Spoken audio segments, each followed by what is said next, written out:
Hello, welcome to back at Poultries. Hope you're having a very blessed year. A year where you, as an aspiring farmer, a year where you, as an established farmer, a year where maybe your dream is to do poultry farming, you're going to achieve your dreams. Welcome to Poultries 101. What to do best and what not to do in your poultry project in the year 2023. Today we are going to cover both free range or semi-free range chicken. We are also going to cover what not to do and what to do for chickens that are enclosed in. So basically, for your chicken, the things that you need to avoid, first of all, to expose them to conditions like direct rain, direct sunlight, diseases and pests. That doesn't matter whether you are doing an enclosed system or a free range system. If your chicken are exposed to that, then you're going to lose. For your free range chicken, the most important thing is to make sure that your hens are vaccinated, properly vaccinated, from the time they are young to even in their mature ages, so that that can give them an angle of protection from diseases and pests. And two, ensure that you supplement their feed so that that can improve their feed requirements. Now, when we come to enclosed chicken, the chickens that are enclosed in a space, they cannot freely move from one place to another. Then you, as a farmer, you have to provide all feed requirement that your chicken require to attain their proper weight, to attain their proper market value, because you are looking for value when you're doing chicken farming. You need a supplementation for their vitamins, their carbohydrates, their proteins, which are body builders, the carbohydrates for energy. You need clean water, you need minerals, and you also need drugs. So we are going from one element with your feeds to the other so that you know what not to do and what to do as a poultry farmer.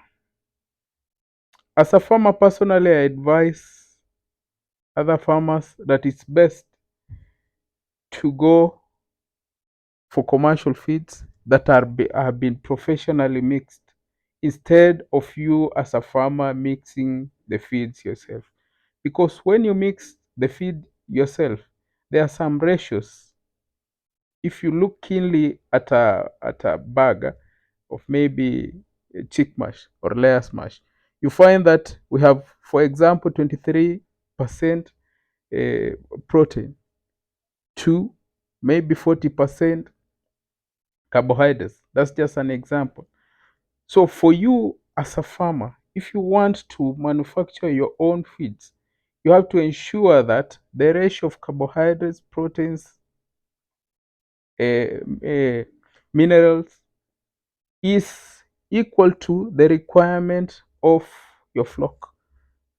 Because if you're providing more proteins and your chickens are lacking in carbohydrates, then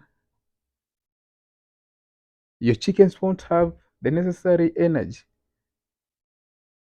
So you have to ensure that if you're, as a farmer, you're doing your own feeds, make sure that your feeds meet the requirements for your animals. When it comes to protein, proteins are very important part of the food, supplement of the food. Ensure that if your chickens are local chickens, then their their systems are very hardy in that they can convert the proteins.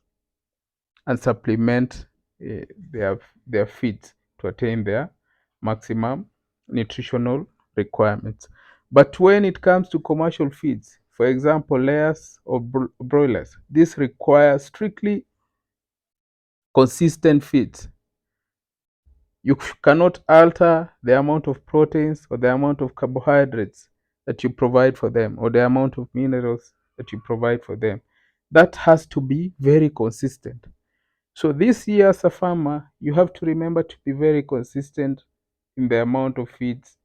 I know that the cost of feeds has gone up, like pretty much everywhere, because of the rise of the cost of maize, which is a central part in feed manufacturing. So the prices of feeds have gone dramatically up. So most farmers are looking for ways in which to try and save a little bit of cost. But as a farmer, if you do your own calculations, you'll see that if you reduce on one bit, maybe to save on the cost, maybe you reduce on the carbohydrates to save on the cost of maybe the maize that you're getting, you'll find that at the end of the day, your production will reduce to a similar or a much lower rate to the amount of feeds that you had earlier reduced. So it's best to have low profits. It's best to reduce your profits, but to have animals which have attained their maximum market value, their maximum physical value, their maximum laying value. Because we don't know, things might pick up. Yes, things might pick up. The cost of maize may dramatically come down, and that could unlock so many things. So it's better for you as a farmer at that very moment to have your flock ready at their maximum optimal uh, capacity to take advantage of that stage, because there's no business for you at that very end. That's when you're trying to feed your chickens right. It's best that you reduce your profits, best that you suffer for this time, but you persevere. You provide your chickens with the right amount of feeds. You provide your chicken with the right amount of water, the water, best quality of water, best quality of drugs, and things will eventually work. So, as a farmer, some farmers have been asking me, which is the best form of farming that I should do? Should I do free range? Should I do enclosed? All these forms of poultry farming, you can do them. For free range farming, you have to ensure that you have a sizable space that your chickens, let's say for example, 100 by 100 plot, that's up to the lower end, maybe for like 30 to 50 or 100 chicken at the maximum level. When it comes to enclosed, then the more innovative you are, you can have 2 3 stories, and you can have an very good amount of animals for yourself. When it comes to chicken like broilers, as a farmer, if you want to keep broilers, the most important thing that you should consider is the market before you even start, before you even decide that I want to do broiler chicken. The very first thing you should have is the market, because the broilers, they take so little time. They take 6 weeks to mature. So by the time you're having them, you should already have the market, you should already have your feeds, you should already have your drugs, because they take a very short time, and in that very short time you have to prepare yourself. So I want to wish you a prosperous 2023, and let's continue farming as backyard farmers. Please subscribe to Bucket Farms. Have blessed. Thank you.